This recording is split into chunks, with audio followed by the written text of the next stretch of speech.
My name is Scott, and if you'd asked me a year ago what the dumbest decision I'd ever make would be, I probably would have said dropping out of college for a semester to help my dad keep our family hardware store alive.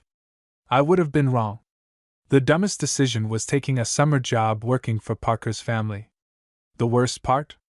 I knew exactly who Parker was before I ever filled out the application. Our town wasn't huge.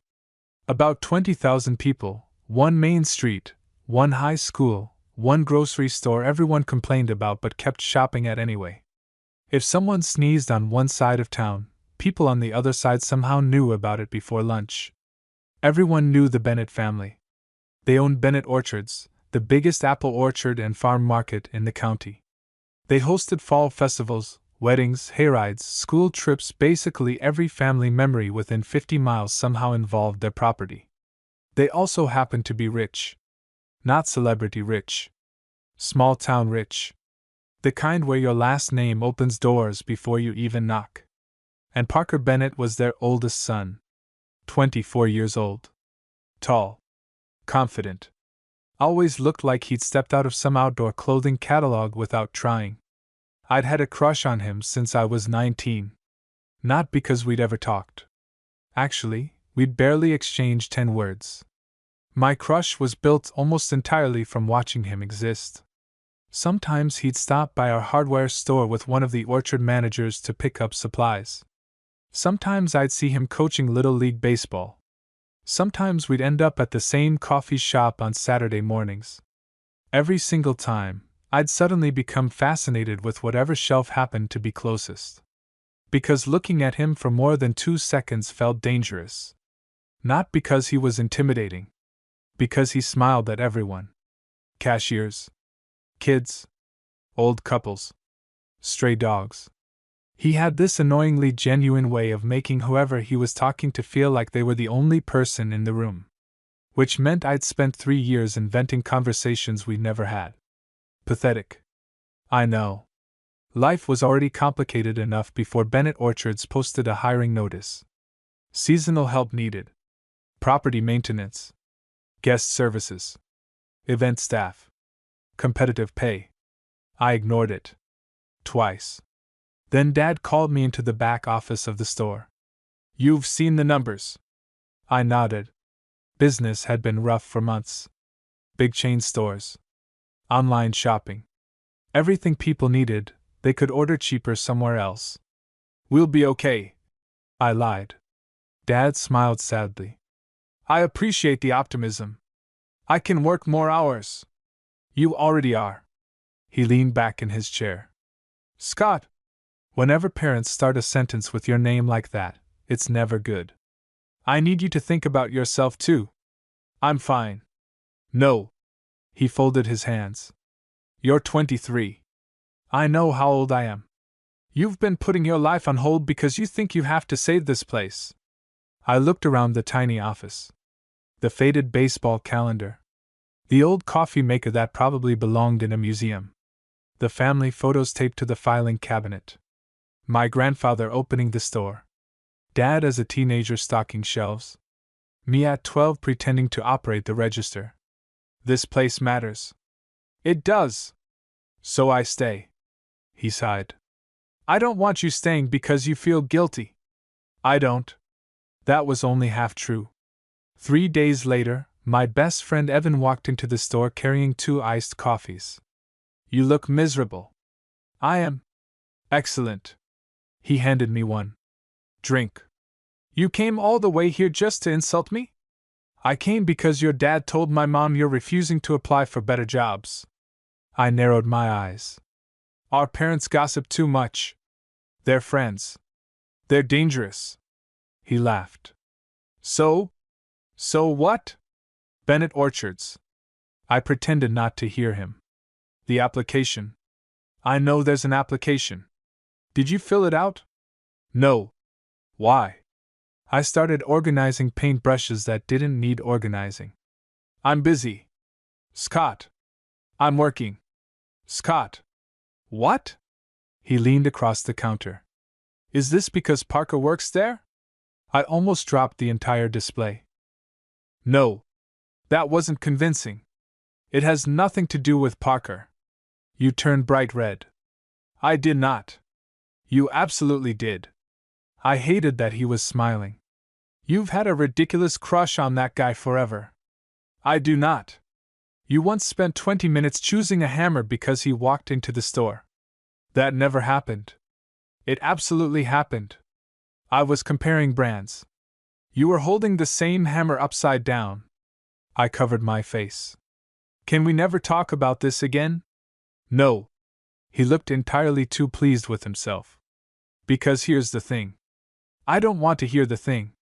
You're never going to magically stop liking him by avoiding places he exists. I'm not avoiding him. You literally cross the street if you see him coming. That's unrelated. Evan stared at me. So unrelated. I sighed. It doesn't matter. Why not? He doesn't know I exist. That's fixable. No. Talking usually helps. I can't just walk up to someone I've secretly liked for 3 years. Sure you can. I absolutely cannot. He took a long sip of his coffee. So instead you'll stay broke. That's dramatic. Is it? Unfortunately. No. It wasn't. That night I filled out the application. Not because of Parker. That's what I kept telling myself. It was the pay. The schedule. The fact that seasonal work might help Dad enough that I wouldn't feel completely useless. Parker had nothing to do with it. Absolutely nothing. I got a call 2 days later. Scott? This is Scott. Hi, this is Linda from Bennett Orchards. My stomach immediately tied itself into complicated knots. We'd love to bring you in for an interview. Really? If you're still interested. Yeah. I cleared my throat. I mean, yes. Absolutely. She laughed softly. Tomorrow at 10? I'll be there. The moment I hung up, regret hit me. What was I thinking? There had to be hundreds of other jobs. Anywhere else. Literally anywhere. But the interview was already scheduled. Backing out would be embarrassing. Showing up might somehow be even worse. The next morning I drove to Bennett Orchards 20 minutes early. Mostly because I was nervous. Partly because I got lost twice despite living here almost my entire life. The property was enormous. Rows of apple trees stretched across rolling hills. The farm market sat near the entrance, surrounded by flower beds that somehow looked perfect despite being completely real. Workers drove small utility vehicles between buildings. Families wandered around with coffee and pastries. Even on a weekday morning, the place felt alive. I parked, took one deep breath, then another. You've got this. I did not have this. Inside the main office, a woman smiled at me. You must be Scott. That's me. I'm Linda. She shook my hand. Interview should only take about 15 minutes. Perfect.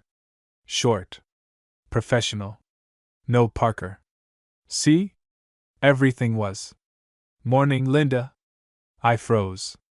I knew that voice. Not because I'd talked to him. Because apparently my brain had memorized it. I turned around. Parker Bennett stood in the doorway carrying a clipboard. Work boots. Faded jeans. Dark green flannel with the sleeves rolled up. Hair slightly messy like he'd already been outside for hours. He looked over. Our eyes met. And then. He smiled. Hey. Just. Hey. Simple. Friendly. Like he smiled at everyone. Hi. I managed. Great. One whole syllable. Outstanding work, Scott. Linda looked between us. You two know each other? Before I could answer, Parker said. I've seen him around town. Then he looked back at me. Hardware store, right? I blinked. You remember that? Sure. He shrugged. You always helped me find what I needed. My brain completely stopped functioning. He remembered me? Not only remembered me. Remembered where I worked. I stared at him like an idiot. He smiled again. I've got to get back outside. Then to Linda. See you later. Have fun. He left. The office suddenly felt suspiciously warmer. Linda laughed. You okay? Yeah. No offense. None taken. But you looked like someone unplugged your brain. I looked toward the door Parker had disappeared through. I think that's exactly what happened. Interview forgotten. Heart racing. Because somehow, the guy I'd convinced myself had no idea I existed. Had known exactly who I was all along. I spent the next 10 minutes answering Linda's questions on complete autopilot. Previous work experience? Hardware store for almost 8 years. Comfortable working outdoors? Yes. Can you lift 50 pounds? I think so. Available weekends? Absolutely. Meanwhile, my brain was still stuck on one sentence. Hardware store, right? He remembered me. Not just my face. Where I worked. Which made absolutely no sense. I barely spoke whenever he came in. If anything, I'd actively tried to become invisible. So, Linda said, setting my application aside, most of our seasonal employees rotate through different departments. Okay. You'll probably spend time doing maintenance, helping with events, moving supplies, whatever needs doing. Sounds good. She smiled. I think you'll fit in well here. I hoped she was right. Because if Parker worked here every day, this summer was going to test my sanity. Dad was grinning before I even got home. You got it? How did you know? Linda called. Already? We've known the Bennetts for years. Of course they had. Small town. Everyone knew everyone. They said you start Monday. I nodded. Dad looked relieved. Actually relieved. Like a weight had finally been lifted off his shoulders. That feeling alone made accepting the job worth it. Even if it meant seeing Parker almost every day. Monday arrived way too quickly. I showed up 15 minutes early. Again. Mostly because I wanted to seem responsible. Definitely not because arriving late on my first day while Parker was somewhere on the property would have been my personal nightmare. A dozen other seasonal employees gathered near the equipment shed. College students. A few people around my age. Some older workers returning for another season. Everyone chatted like they'd known each other forever. I stood awkwardly near the coffee station pretending to examine a map of the orchard. First day? I looked up. A blonde woman around 26 smiled at me. That obvious? You've read that map 3 times upside down. I have. You have. She laughed. I'm Mia. Scott. Relax. She grabbed a coffee. Everyone's nervous the first day. I'll survive. Probably. Before I could answer, someone clapped loudly. Morning, everyone! I looked toward the voice. Parker. Standing on the back of a small trailer. Clipboard in one hand. Coffee in the other. Sunlight behind him. Great. Now he looked even more unfairly attractive. Welcome to Bennett Orchards. He smiled at the group. If this is your first season, we're glad you're here. His voice carried easily. Comfortable. Confident. Not rehearsed. We work hard. He paused. We also try not to make work miserable. A few people laughed. If you've got questions, ask. If something's broken, tell someone. If you don't know how to do something. He grinned. Please don't guess. More laughter. I found myself smiling too. This week's mostly training. You'll all rotate between departments. He looked down at his clipboard. Let's split into teams. Names started being called. People drifted toward different supervisors. Then, Scott. I raised my hand. Parker looked up. There you are. He checked something on the clipboard. You're with me. Of course I was. Naturally. The universe clearly hated me. There were 6 of us in Parker's group. Mia. A college football player named Tyler. 2 sisters home for the summer. An older guy named Ron. And me. Parker led us toward one of the storage barns. We'll spend today getting familiar with the property. He unlocked the doors. Inside sat tractors, utility vehicles, ladders, tools, stacks of fencing, gardening supplies. Everything organized with military precision. First rule. He pointed toward the wall. If you borrow something. He waited. Mia raised a hand dramatically. Put it back? Exactly. He smiled. I already like you. She bowed dramatically. I aim to please. Everyone laughed. Even Parker. It was strange watching him interact with people. Easy. Natural. He somehow remembered everyone's names almost immediately. Made jokes without trying too hard. Actually listened when people spoke. None of it felt fake. Which somehow made my crush even worse. By lunch, we'd already repaired fencing, unloaded deliveries, and learned how not to crash the utility carts. Apparently that last lesson existed because someone crashed one every summer. Not naming names, Parker said. Tyler pointed at Mia. It was definitely her. I've been here 4 hours. So? She threw an apple at him. Parker caught it before it hit Tyler. See? He held up the apple. This is why we can't have nice things. Everyone laughed again. I noticed something. Whenever Parker laughed, he looked younger. Less like the guy everyone in town admired. More like just a normal person. Lunch happened outside beneath a row of maple trees. Long picnic tables. Packed lunches. Employees scattered everywhere. I quietly opened the sandwich I'd brought from home.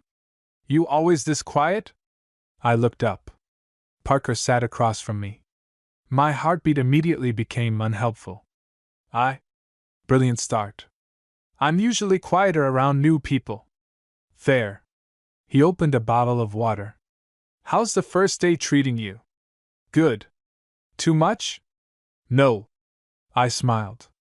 Actually, better than I expected. I'm glad. There was a comfortable silence.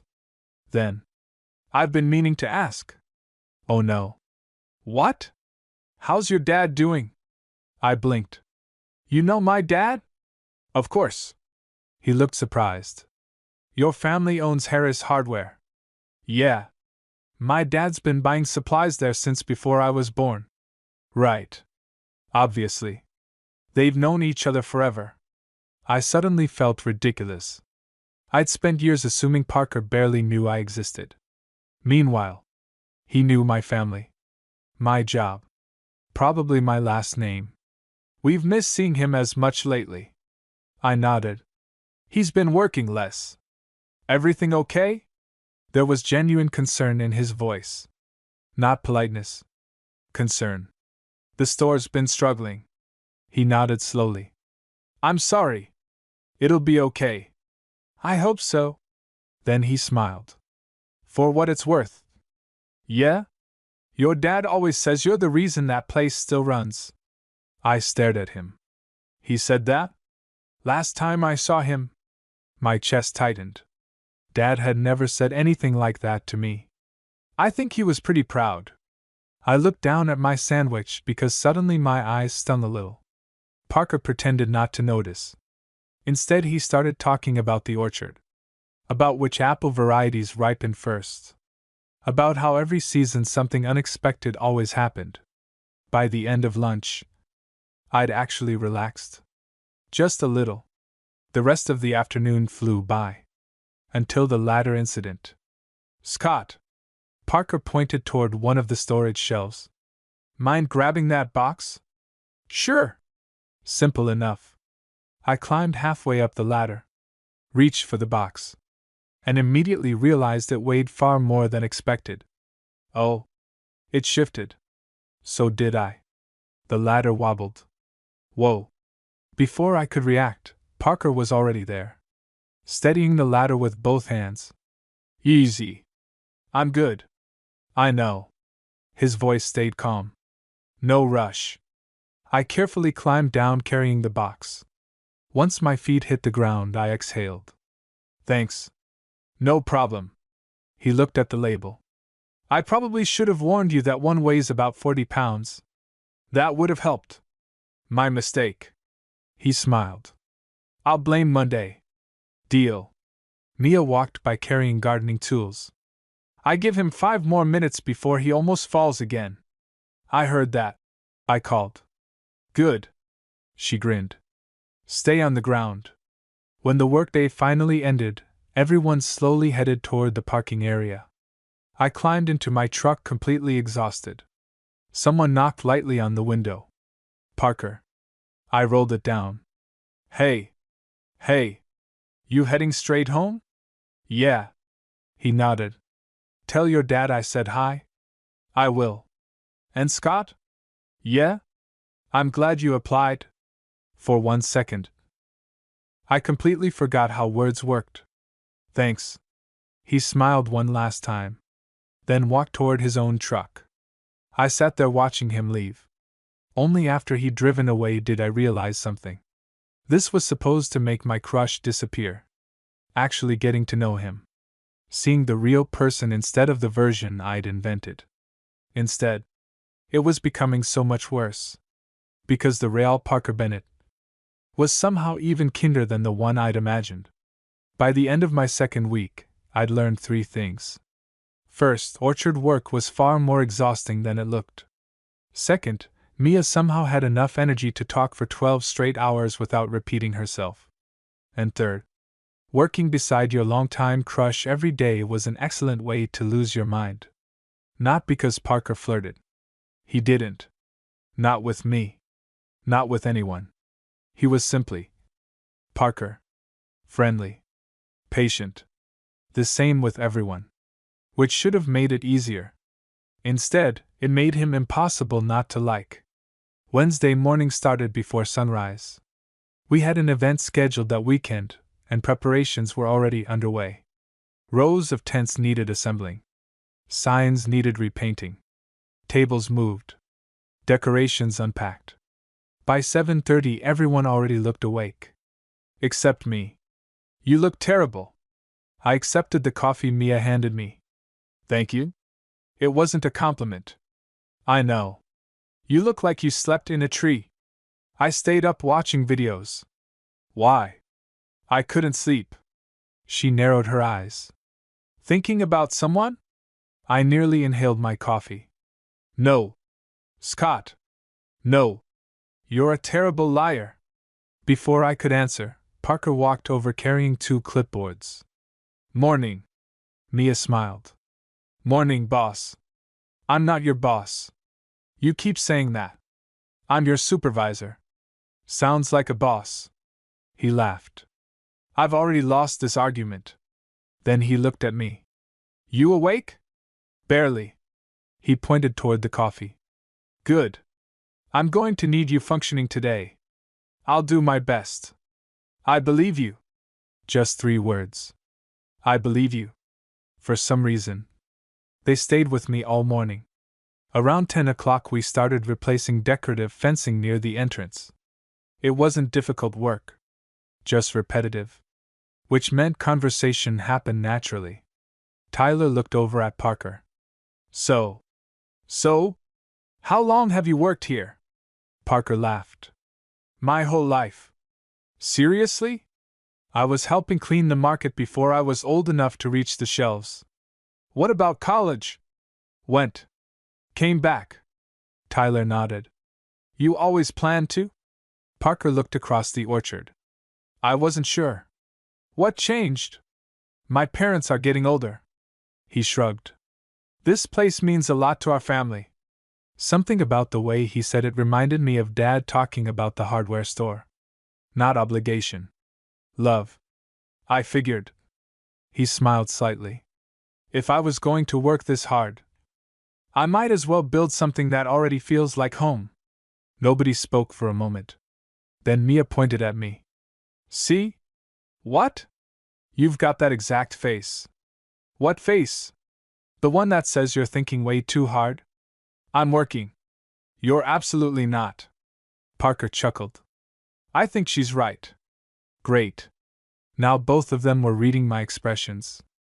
Later that afternoon I was helping unload lumber near one of the barns when I heard someone call Parker's name. I glanced over. A little girl, maybe 8 years old, came running across the grass. Parker! He immediately knelt down. Hey, Emma. She practically launched herself into a hug. My dad said you fixed the swing. I did. Can we go see? As soon as your dad says it's okay. She nodded excitedly before racing back toward her family. I watched the entire exchange. Parker stood back up smiling. You've got fans. He looked over. Oh. He laughed. Emma's family comes every year. She seems to like you. She's mostly excited because I let her name the farm cats. How many cats are there? Too many. What are their names? He rubbed the back of his neck. You don't want to know. I absolutely do. He sighed dramatically. Captain Pancake. I blinked. Princess Potato. I started laughing. Sir Wiggles. By now I couldn't breathe. And he looked genuinely embarrassed. Jeff. I wiped tears from my eyes. Jeff? I didn't name Jeff. You named Captain Pancake. I was outvoted. You own the orchard. I still got outvoted. That conversation somehow became my favorite moment of the week. Because for the first time, I saw Parker embarrassed. And it was incredibly human. Friday afternoon changed everything. Not dramatically. Just enough. We were reorganizing equipment inside one of the older barns when a summer storm rolled in. Rain hammered the metal roof. Thunder echoed through the building. Power flickered once. Then went out completely. Perfect timing, Ron muttered. Parker grabbed a flashlight. We'll wait it out. The rain became even heavier. Nobody was leaving anytime soon. Tyler and Ron kept working by the open doorway. Mia wandered off looking for snacks, leaving me standing beside Parker in the middle of a dimly lit barn. Fantastic. So, he leaned against a workbench. You settling in okay? Yeah. I'm glad. It's actually. I looked around. A really good place to work. That's nice to hear. He smiled. We try. There was another clap of thunder. You afraid of storms? He asked. No. You looked up pretty fast. I was checking the roof. Sure you were. I laughed. Fine. They're loud. I get that. Another comfortable silence. Then Parker looked at me thoughtfully. Can I ask you something? Sure. Why did you really apply here? My heart skipped. Because I had two answers. The true one. And the useful one. The hardware store. He nodded. I figured. Dad needed help. I know. I wanted to earn enough that. I stopped. That what? I don't know. So you could breathe. I looked at him. What? He folded his arms. You've been carrying something around since your first day. I haven't. You have. He smiled gently. You always look relaxed. He pointed toward the orchard. Until someone mentions your family. I stared at the floor. I guess I'm not hiding it very well. You don't have to. That sentence landed harder than he probably realized. You know, he continued quietly. My dad used to carry everything by himself. What changed? My mom finally convinced him that letting people help wasn't weakness. He smiled to himself. Took about 15 years. I laughed softly. Sounds stubborn.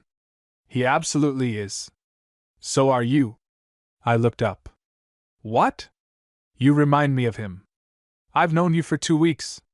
Long enough. He shrugged. You work like everything depends on you.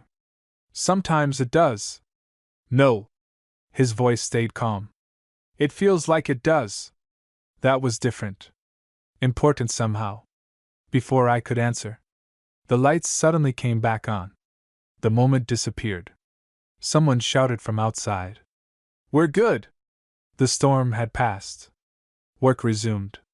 Conversation over. Yet somehow, I couldn't stop thinking about it. Saturday was chaos.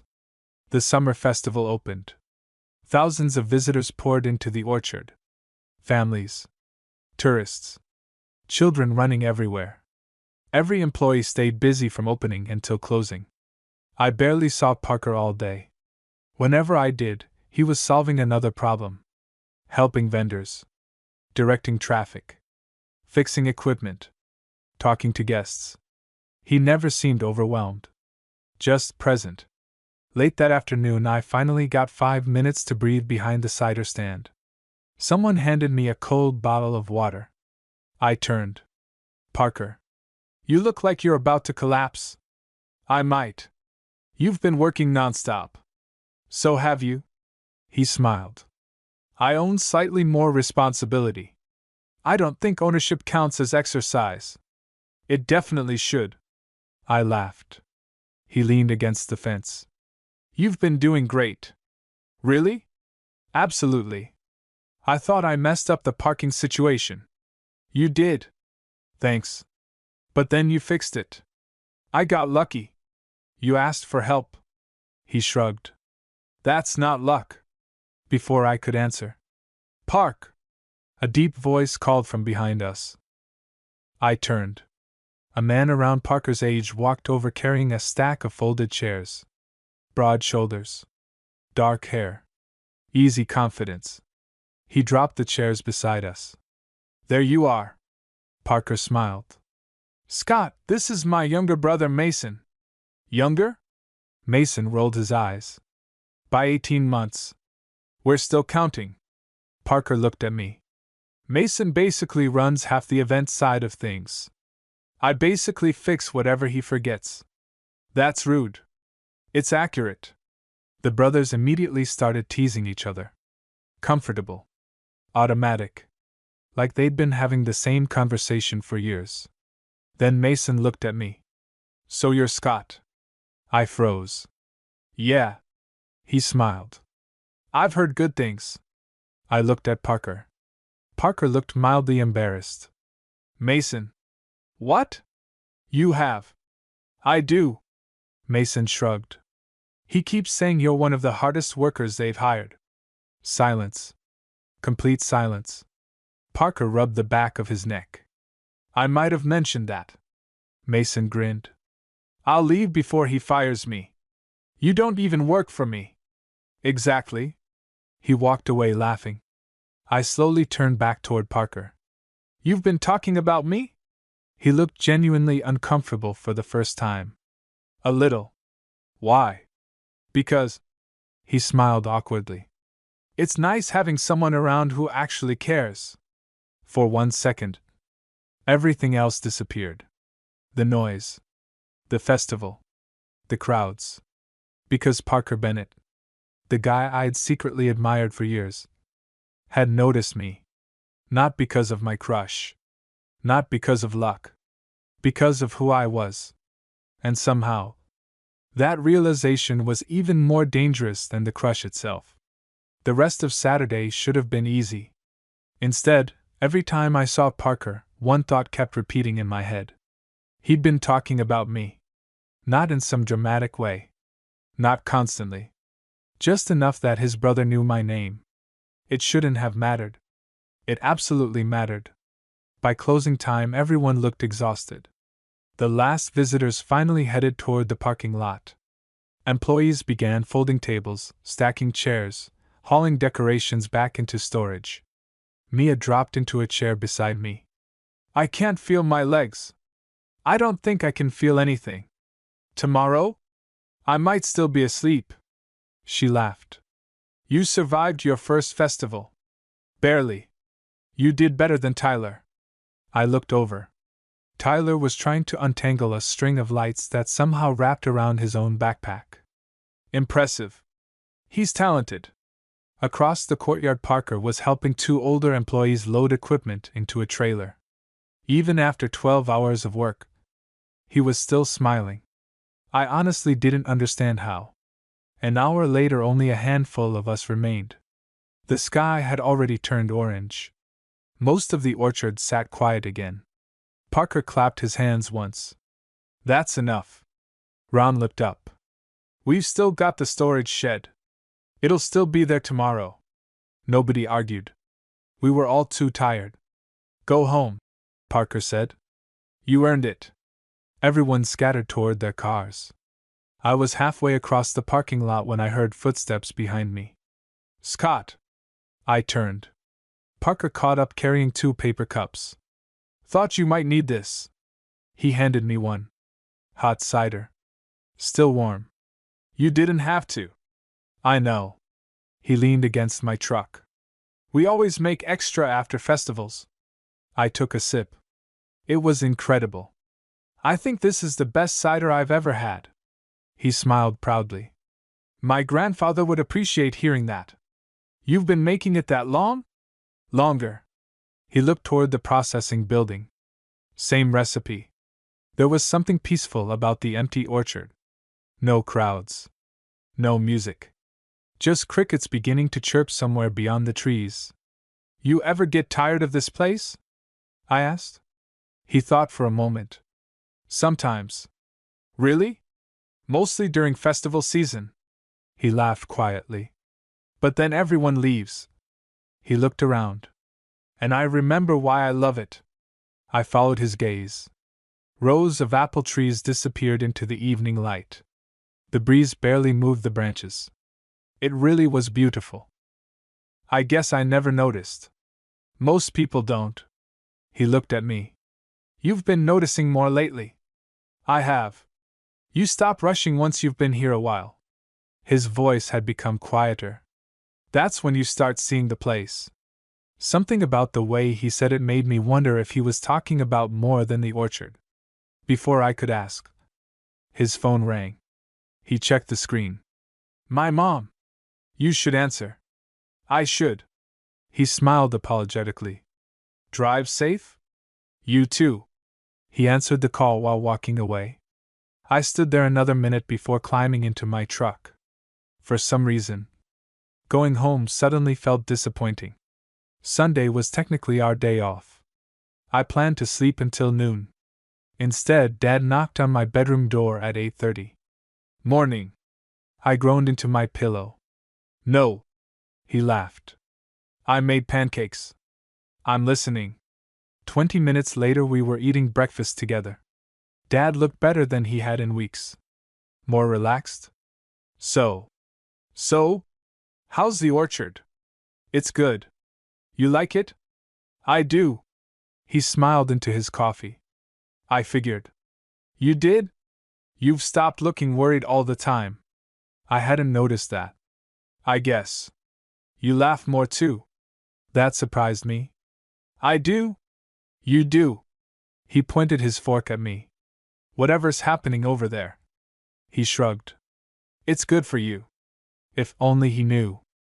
Around noon my phone buzzed. Mia. Emergency. I frowned.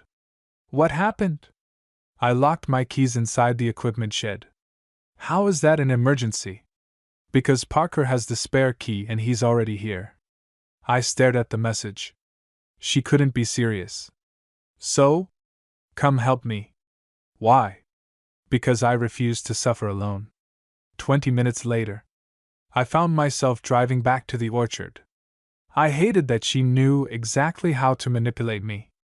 The place looked completely different without visitors. Quiet. Almost peaceful. I spotted Mia sitting on the steps outside the maintenance building. You actually came. You threatened me. I asked nicely. You absolutely didn't. She stood. Come on. As we rounded the corner. There she is. Parker stood beside the shed holding a keyring. He looked from Mia to me. You recruited backup? I recruited emotional support. I sighed. She texted me emergency. It was. I was dying. You were mildly inconvenienced. Details. Parker laughed. You two argue like siblings. Mia gasped dramatically. That's offensive. I'll survive. He unlocked the shed. There. Problem solved. Mia immediately grabbed her keys from a workbench. I can never tell anyone this happened. I already planned to. She pointed at Parker. Traitor. He raised both hands. I made no promises. She groaned loudly before heading toward the parking lot. I'll see you guys tomorrow. And just like that, she left, leaving me alone with Parker. Again. Neither of us moved right away. He locked the shed. I appreciate you rescuing her. I think she tricked me. Probably. He slipped the keys back onto his belt. Want to walk? I blinked. What? I need to check irrigation lines. He pointed toward the orchard. It's about 20 minutes. Oh. My brain scrambled. Sure. We started down one of the dirt paths between endless rows of apple trees. Without crowds. The orchard felt completely different. Birds chirped overhead. Wind moved softly through the leaves. Some apples had already started changing color. You've never really walked through here, have you? I looked around. No. I thought so. He slowed his pace. Most visitors stay near the market. This goes on forever. Almost. He smiled. About 300 acres. I whistled quietly. I can't even imagine taking care of all this. You don't. You build a team. There was that word again. Team. Not employees. Not workers. Team. It fit him. You know, he said after a minute. I've been meaning to ask something. I glanced over. Okay. What did you want to do? What do you mean? Before the hardware store. The question caught me off guard. I honestly didn't know. I studied business. Planning to take over the store? I thought so. And now? I shrugged. I don't know anymore. He nodded like he understood. That's a weird place to be. You. He smiled. I wanted to be a wildlife photographer. I stopped walking. What? I know. He laughed. Doesn't exactly match this. I never would have guessed. I was obsessed. What happened? He looked across the orchard. Life. My grandfather got sick. My parents needed help. I came home for one summer. He smiled to himself. Then another. And another. And suddenly 10 years had gone by. There wasn't bitterness in his voice. Just honesty. Do you regret it? He thought for a long time. Sometimes. Then he smiled. But only for a few minutes. We kept walking. I still take pictures. He pulled out his phone. Want to see? He opened an album. I expected orchard photos. Instead, foxes, owls, deer, sunrises, storm clouds, birds landing on old fences. Every picture was incredible. You took these? Yeah. They're amazing. He looked embarrassed. They're okay. No. I handed the phone back. They're really amazing. For a second, he looked genuinely happy. Not because I complimented him. Because I meant it. I've never shown those to anyone from work. Why? He shrugged. They usually expect farm pictures. I like these better. So do I. On the walk back, we talked about everything except work. Favorite movies. Terrible music from middle school. The worst jobs we'd ever had. It was easy. Too easy. I'd imagined talking to Parker 1,000 times over the years. Reality felt completely different. Less perfect. Much more real. Much more dangerous. Because every minute we spent together, the imaginary version of him disappeared. And the real one, the man beside me laughing about accidentally falling into a pond when he was 16, was becoming impossible not to fall for. Again. Or maybe, for the very first time. As we reached the parking lot, Parker stopped beside my truck. I'm glad Mia locked herself out. I laughed. I don't think she's going to appreciate hearing that. Probably not. He smiled. But I got to know you a little better. My heart skipped. I like that. Before I could answer, another truck pulled into the lot. An older man climbed out. Gray hair. Broad shoulders. The kind of quiet confidence that reminded me immediately of Parker. His father. Afternoon. The man smiled warmly. You must be Scott. I nodded. Yes, sir. He walked over and offered his hand. I'm David Bennett. It's nice to meet you. I've heard a lot about you. I looked instinctively at Parker. He suddenly seemed fascinated by absolutely anything except this conversation. His father smiled. My son doesn't compliment people often. Parker sighed. Dad, I'm just telling the truth. David looked back at me. He says you work hard? You're dependable. And apparently you've convinced Mia to show up on time. I have not. Parker laughed. Nobody can do that. David smiled again before excusing himself toward the office. The moment he disappeared inside, I looked at Parker. You've really been talking about me. He rubbed the back of his neck. I guess I have. Why? He met my eyes. This time he didn't look away. Because you're hard not to notice. Either of us spoke. The afternoon breeze moved quietly through the trees behind us. My heart pounded so loudly I was sure he could hear it. Then someone called Parker's name from across the yard. The moment broke. I should. He pointed toward the office. Yeah. I nodded. You should. He smiled one last time. See you tomorrow, Scott. Tomorrow. I watched him walk away. For the first time since taking this job, I realized something that both thrilled and terrified me. This wasn't just me secretly watching Parker anymore. Somehow, he had started noticing me too. Monday morning felt different. Nothing had actually changed. Same orchard. Same employees. Same schedule. But after walking through the apple trees with Parker the day before, I couldn't pretend he was just the guy I'd admired from a distance anymore. Now I knew things. He wanted to be a wildlife photographer. He still carried his camera everywhere. He secretly took incredible pictures and almost nobody had seen them.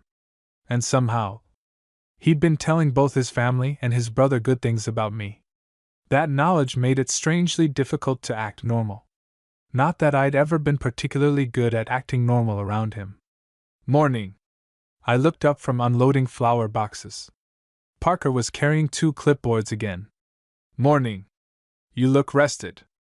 I actually slept. I can tell. He smiled. You don't look like you're fighting your alarm clock. I won. Barely. Before I could answer, Mia appeared carrying 3 trays of flowers. I lost. Parker laughed. I can see that. My alarm betrayed me. You hit snooze 7 times. It was self-defense. You were 20 minutes late. I was fashionably late. You were just late. She looked offended. I expected more support from management. I'm not management. You keep saying that. He sighed dramatically. I really do. Watching the two of them argue had become one of my favorite parts of every morning. Mostly because Parker always looked happier after laughing. By mid-morning we were decorating the outdoor pavilion for a wedding scheduled later that week. White lanterns. Wooden signs. Flower arrangements. Everything had to look perfect. Tyler struggled with a ladder while Ron tried not to laugh. I've got it. No, you don't. I absolutely. The ladder leaned sideways. Ron caught it before disaster struck. You definitely don't. Everyone laughed. Even Tyler. Parker walked over shaking his head. This is exactly why I said not to rush. I wasn't rushing. You were climbing 2 steps at a time. I was being efficient. You were inventing paperwork for me. Tyler surrendered immediately. There. Parker looked around. Scott. Yeah? You mind helping me with the lanterns? Sure. Just like that. We ended up working together again. The lanterns had to be hung from heavy wooden beams inside the pavilion. One person climbed the ladder. The other handed everything up. Simple. At least in theory. You ever afraid of heights? Parker asked from halfway up the ladder. Not really. You looked nervous the first week. I was afraid of falling. Reasonable difference. I handed him another lantern. So, he said while fastening it. Your dad called mine yesterday. I nearly dropped the next lantern. He did? Apparently they're planning lunch sometime this week. I smiled. They've always gotten along. They have. He climbed down. I think my dad likes having someone who understands what it's like running a family business. My dad says your father always gives good advice. He gives everyone advice. Does he ever stop? No. We laughed together. Then Parker looked at me for a second longer than usual. You know. What? I don't think I've ever seen you without work gloves. I looked down.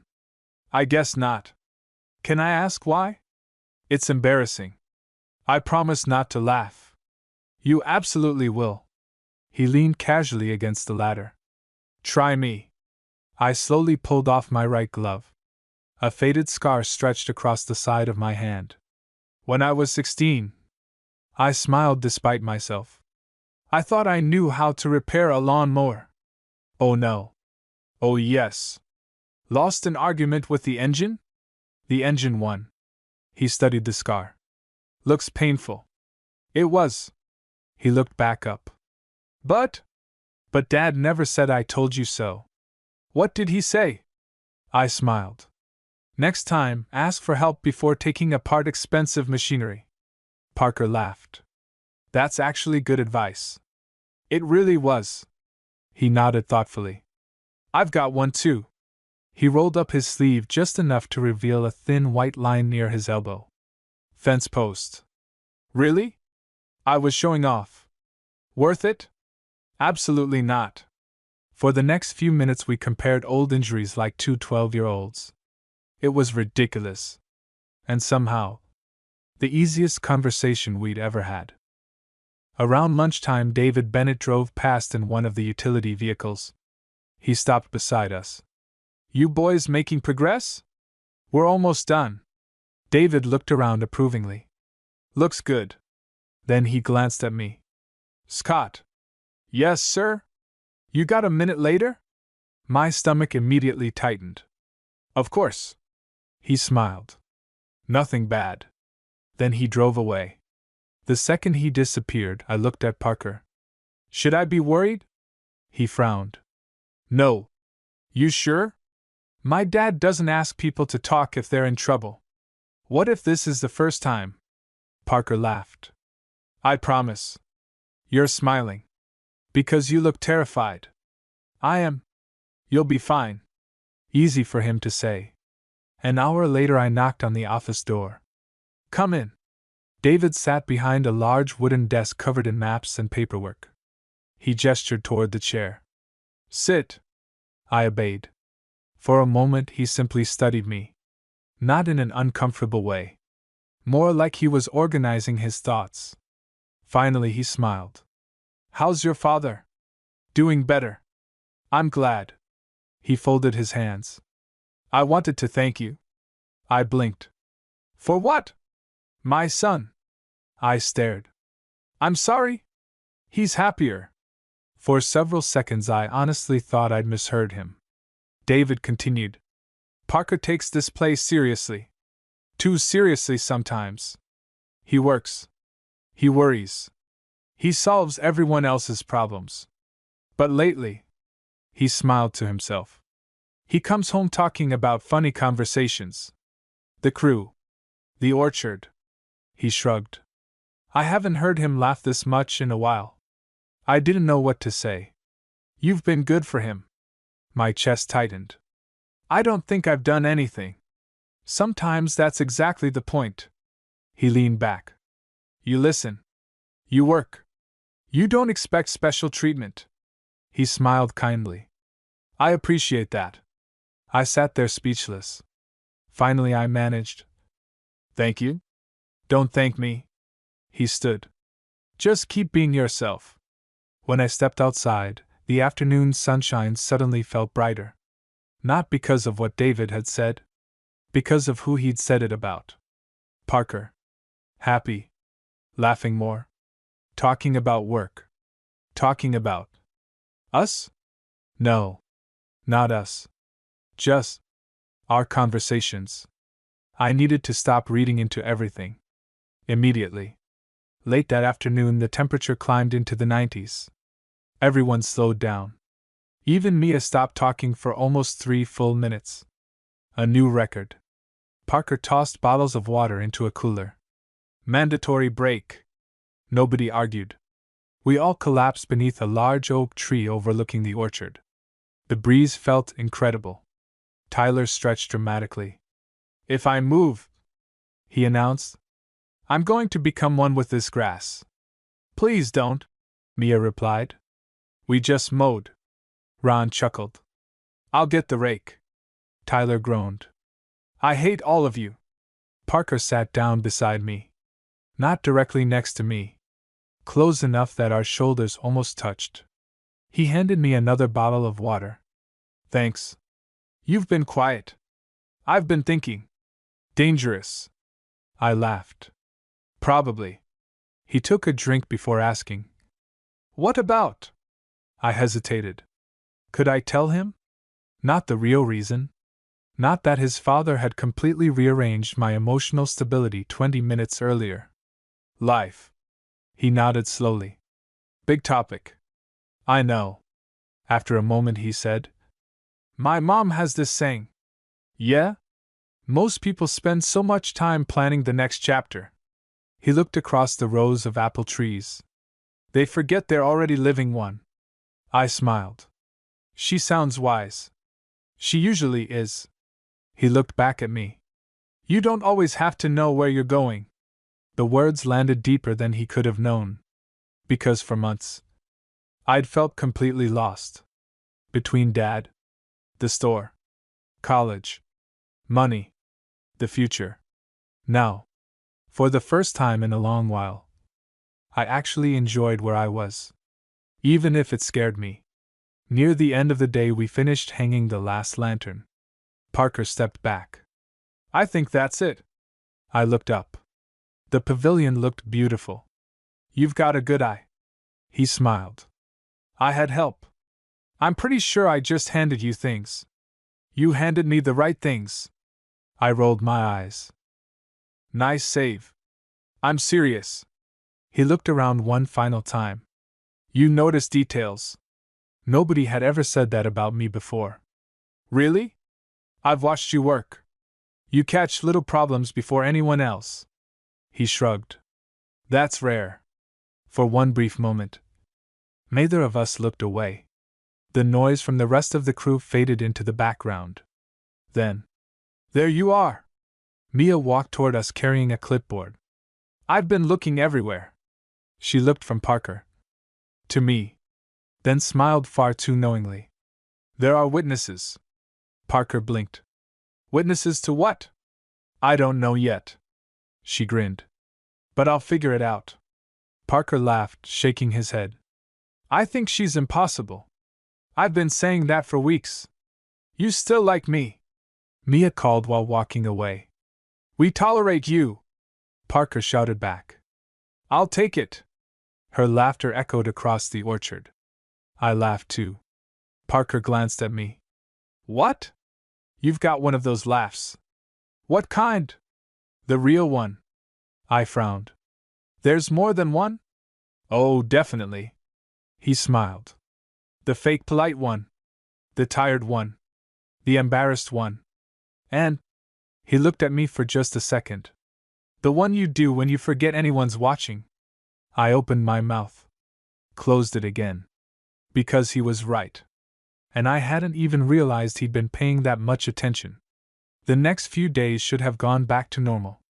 Instead, everything felt different. Not because Parker had changed. Because I had. Once someone starts paying attention to you, it's impossible not to notice the little things in return. The way he greeted every employee by name. The way he always thanked people after they finished a job, no matter how small. The way he never asked anyone to do something he wouldn't do himself. I understood why everyone respected him. It wasn't because he was a Bennett. It was because he'd earned it. Thursday morning started with wedding preparations. The ceremony was scheduled for Saturday evening. Flowers arrived. Tables arrived. A delivery truck somehow got stuck near the loading dock. Everyone was busy. I was carrying boxes into the reception barn when Parker caught up beside me. Morning. Morning. You free after lunch? I think so. My mom wants help setting up centerpieces. I smiled. You trust me with flowers? I trust you not to break expensive things. I appreciate the confidence. He laughed. It took time. I've been here almost a month. Exactly. You've earned flower privileges. Lunch was quieter than usual. Tyler had the day off. Ron was working with another crew. Even Mia seemed distracted. You okay? I asked. She sighed dramatically. My little brother just informed me he's taller than I am. Is he? Barely. So technically he's right. I don't like you today. You never like me. I tolerate you. I pointed toward Parker. That's his line. I stole it. Parker looked up from his sandwich. I'm being quoted now. Congratulations. He sighed. I've become predictable. Only slightly. He looked at me. Careful. Why? Spend enough time around Mia and sarcasm becomes contagious. Too late, Mia said. He's already funny. I was funny before. She looked unconvinced. Were you? Parker laughed into his coffee. Watching him laugh had become dangerous. Because every time he did, I caught myself smiling too. After lunch, he led me toward one of the older buildings behind the market. The Bennett family home sat farther up the hill, partially hidden behind tall maple trees. It was beautiful without being flashy. Large front porch, white siding, gardens everywhere. It's nice. Parker followed my gaze. My grandmother planted most of those flowers. They're incredible. My mom's kept them going. He opened the back door of a smaller event building. Inside, long tables overflowed with decorations. Candles, glass jars, ribbons, fresh flowers. A woman arranging centerpieces looked up and smiled. There you are. She walked over immediately. So this is Scott. I smiled. You've heard about me too. Parker closed his eyes dramatically. Oh no. His mother laughed. I'm Claire. It's nice to finally meet you. She hugged her son quickly before turning back to me. Thank you for putting up with him. Parker looked offended. Mom. What? You're making me sound difficult. You were stubborn before you could walk.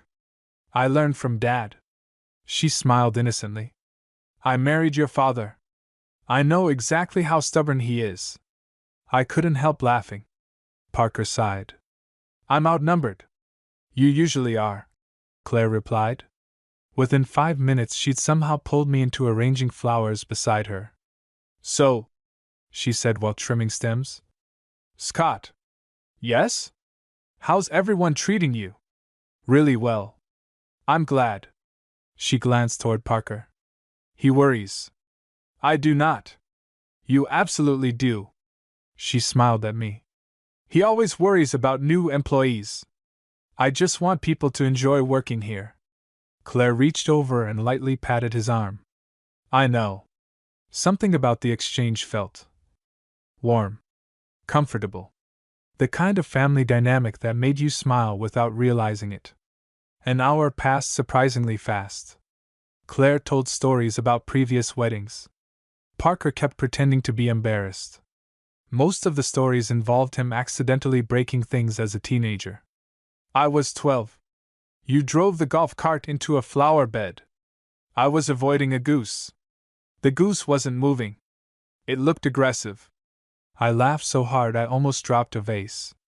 It absolutely was aggressive. Claire pointed at me. See? Someone understands. Parker shook his head. I've lost control of this conversation. Eventually, Claire stepped into another room to answer a phone call, leaving Parker and me alone again. He carefully adjusted one of the centerpieces. My family likes you. I looked over. I like them. They'll be happy to hear that. They're easy to like. He smiled. They'd say the same thing about you. For a second, neither of us spoke. Then I asked the question I'd been wondering for weeks. Can I ask something? Sure. Why did you remember me? He frowned slightly. What do you mean? Before I started working here. You knew who I was. He looked genuinely surprised. Scott. He laughed softly. Of course I did. But why? You've worked at Harris Hardware forever. Lots of people work there. Yeah. He looked at me for a moment. But not everyone spends 20 minutes helping customers figure out the right tool when they could have just pointed at a shelf. I blinked. You noticed that? I notice people who are kind. The room suddenly felt very quiet. He continued arranging flowers like he hadn't just completely rearranged my heartbeat. I figured, he said. Anyone who treats strangers like that is probably worth knowing. I honestly couldn't think of a response. Because I'd spent years believing he'd never seen me. Meanwhile, he'd apparently been paying attention all along. The wedding itself arrived on Saturday. Employees wore nicer clothes. The orchard looked incredible. Music drifted across the property. Guests filled every chair. Our job mostly involved quietly solving problems before anyone noticed them. Someone needed extra chairs. Someone spilled lemonade. A microphone stopped working. Parker somehow handled everything without looking stressed. Near sunset, the ceremony finally began. Employees stayed respectfully out of sight. I stood near one of the barns watching from a distance. It's nice. I turned. Parker had appeared beside me. It is. The bride walked slowly down the aisle. Everyone stood. For a while, neither of us spoke. Then Parker quietly said, My grandparents got married right over there. He pointed toward an old oak tree farther down the hill. Really? Long before this became an event venue. They planted most of the first apple trees together. I smiled. That's kind of amazing. He nodded. They used to tell me every tree meant planting for someone you'd never meet. What does that mean? You plant an orchard knowing most of it won't reach full maturity for years. He looked toward the rows of trees. Sometimes decades. So you're building something. I finished quietly. For people who come after you. He looked at me. Exactly. The ceremony ended with applause. The guests cheered. Music started. People laughed. But for some reason, I kept thinking about those words. Building something for people you'd never meet. It sounded exactly like the way Dad talked about the hardware store. The reception lasted well into the evening. By the time the last guest left, everyone was exhausted. We stacked chairs beneath strings of glowing lights. The orchard was quiet again. Only employees remained. David clapped Parker lightly on the shoulder. Good job today. Thanks. Claire hugged both of them before heading toward the house. Mason waved goodnight from his truck. One by one, everyone left. Until only Parker and I remained near the pavilion. He looked up at the lanterns we'd hung together days earlier. They still look good. I guess we didn't do too badly. No. He smiled. We make a pretty good team. The words slipped out naturally. Without hesitation. Without realizing what they did to me. A team. I looked at him. He was still watching the lanterns. Completely unaware that my heart had decided to sprint. After a long silence, he looked back. You know. Yeah? I'm really glad you took this job. I smiled before I could stop myself. I'm glad I did too. He held my gaze for another second. Long enough that something unspoken settled quietly between us. Neither of us moved. Neither of us looked away. Then, somewhere behind us, the old clock above the market struck 10. The sound broke the moment. Parker exhaled softly. I should lock up. Yeah. I should head home. He nodded. Drive safe, Scott. You too, Parker. As I walked toward my truck, I caught myself smiling. Not because I'd fallen for him. That had happened years ago. I was smiling because, for the first time, it felt like maybe, just maybe, He was beginning to look forward to seeing me as much as I looked forward to seeing him. After the wedding, something shifted. Not dramatically. Not enough that anyone else would have noticed. But Parker and I stopped feeling like coworkers who occasionally talked. We started looking for each other. It happened in tiny ways. If I arrived first in the morning, I'd catch myself glancing toward the parking lot. If Parker finished a job before I did, somehow he'd end up walking in my direction. Neither of us ever mentioned it. We didn't have to. Monday morning began with rain. Not a storm. Just one of those slow summer drizzles that covered the orchard in a soft gray mist. Most outdoor work was postponed. Instead, everyone moved inside the maintenance buildings. Mia looked out the window dramatically. I vote we all go home. Ron didn't even look up from sorting tools. Denied. I wasn't asking you. You weren't asking anyone. She sighed. My dreams keep getting crushed. Parker walked in carrying a clipboard. Good news.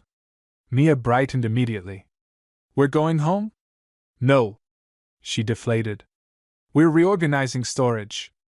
I liked my version better. You always like your version better. I really do. Everyone laughed. Even Ron. The maintenance barn quickly turned into organized chaos. Shelves emptied. Boxes moved. Old equipment sorted into piles. I was halfway through organizing spare irrigation parts when Parker stopped beside me. You've got a system. I like things organized. I noticed. He glanced toward the shelves I'd already finished. I should have put you in charge sooner. I think that's dangerous. Why? I might start labeling everything. His eyes lit up. You can label things? I stared at him.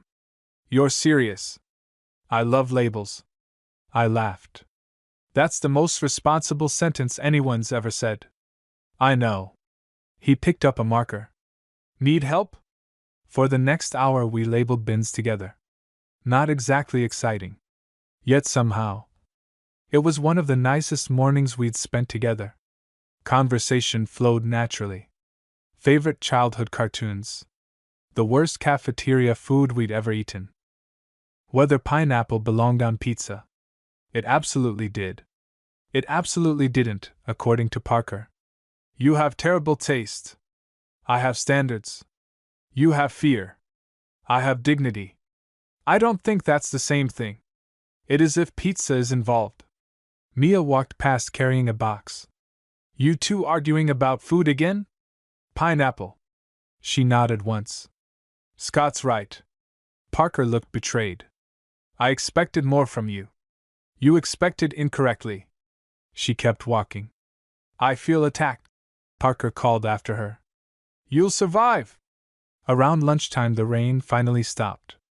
Sunlight broke through the clouds. Everything outside smelled like wet grass and fresh earth. Parker looked toward the open barn doors. Come on. I frowned. Where? I want to show you something. We walked deeper into the orchard than I'd ever been before. Past the public areas. Past the event fields. Past rows of apple trees that seemed to stretch forever. Eventually we reached a small hill overlooking almost the entire property. The view stole my breath. You've been hiding this? He smiled. Most people don't come out this far. I looked across the valley. The morning rain still shimmered on the leaves. Everything looked impossibly green. It's beautiful. I thought you'd like it. You come here often? When I need to think. He shoved his hands into his pockets. My grandfather used to bring me here. What for? He said. Parker smiled to himself. If you can't remember why you're working so hard. He looked across the orchard. Come somewhere quiet until you do. We stood there in comfortable silence. Then I noticed something. You brought your camera. He looked down. The camera hung from a strap at his side. I usually do. You still take pictures during work? When I get a minute. He hesitated. Actually. He looked at me. Would you mind? What? If I took one? I blinked. Of me? He nodded. You don't have to. It's just. He looked almost embarrassed. The light's really good. Nobody had ever asked to photograph me before. I don't know. You can say no. I looked out across the orchard.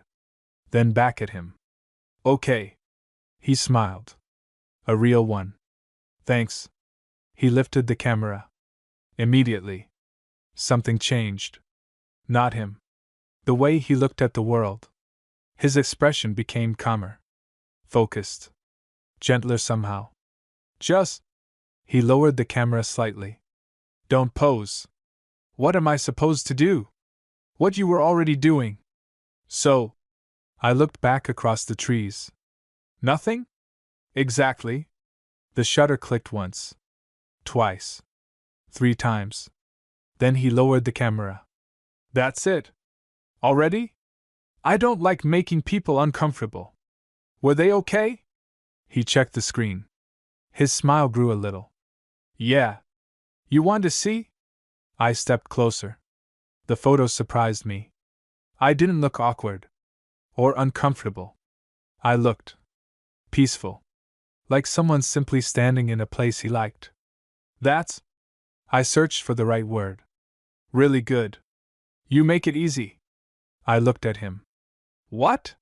He quickly shook his head. I mean. He laughed awkwardly. Good lighting. I wasn't convinced. Neither was he. When we returned to the main buildings, Mia immediately noticed the camera.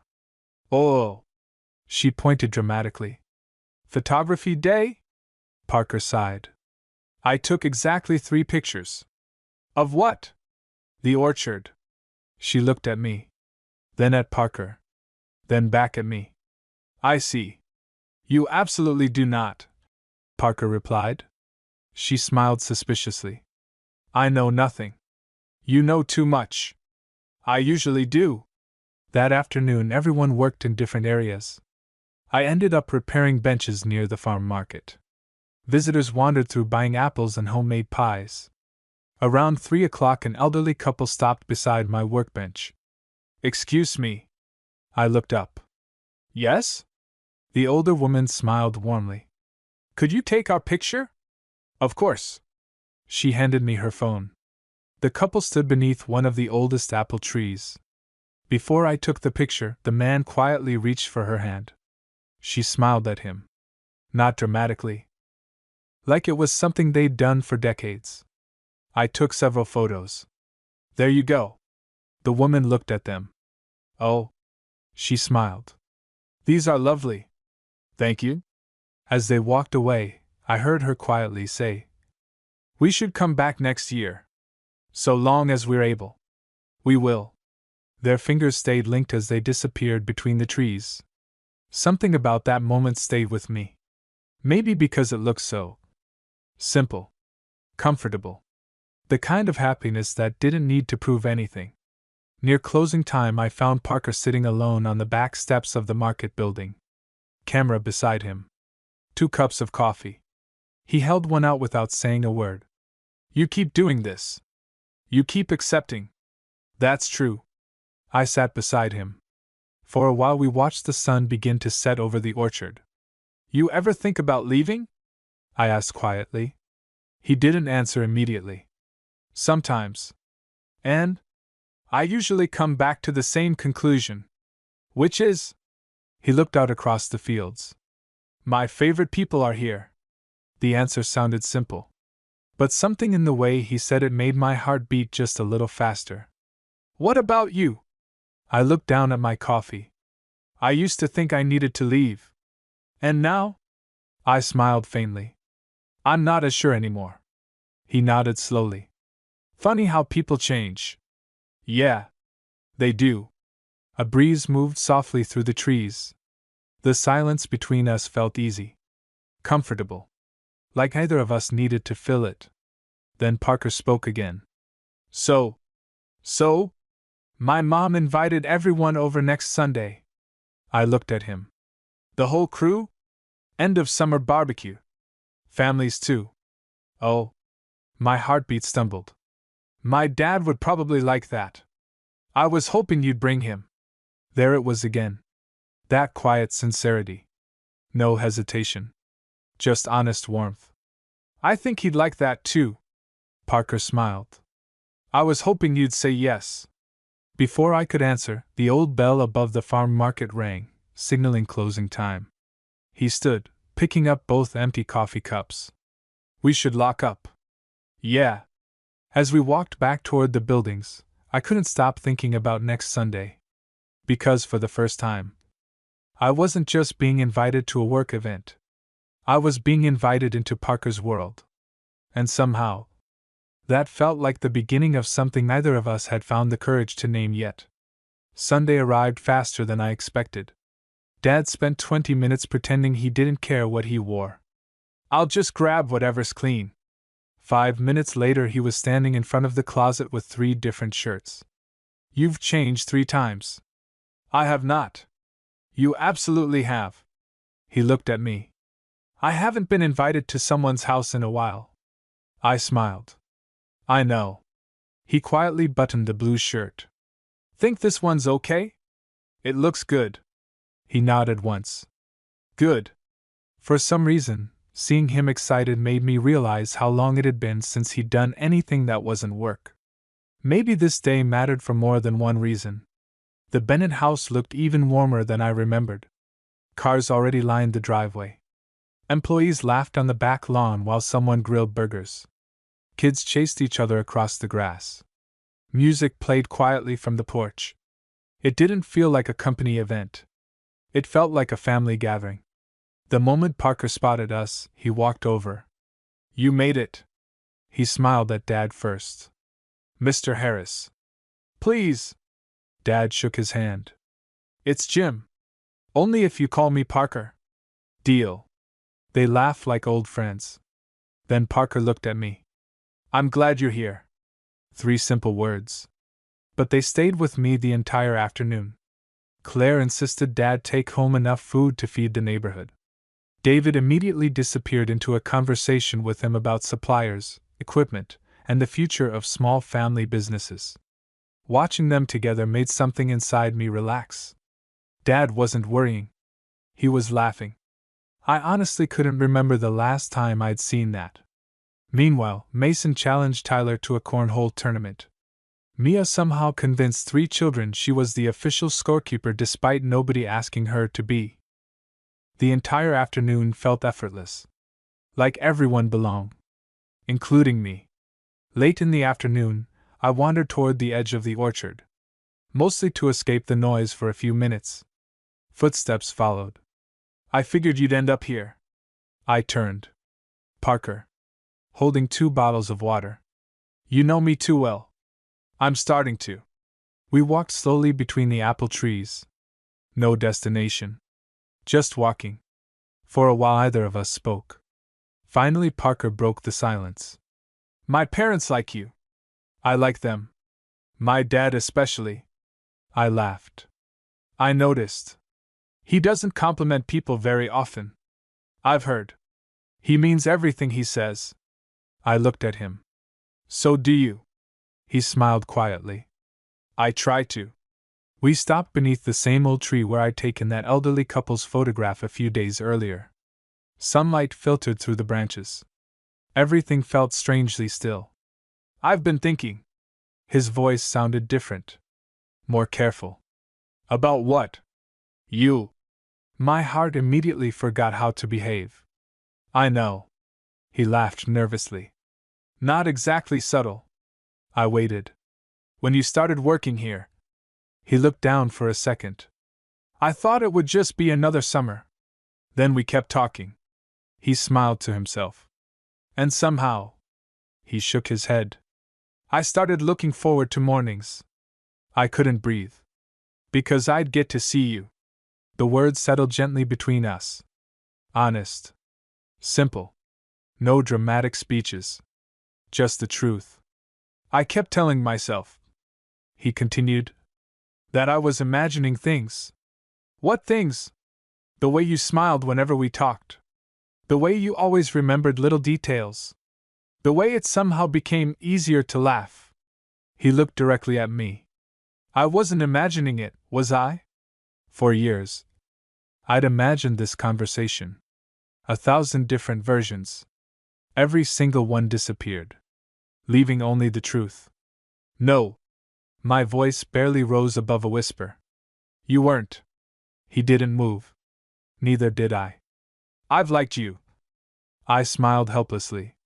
For a long time. How long? I laughed softly.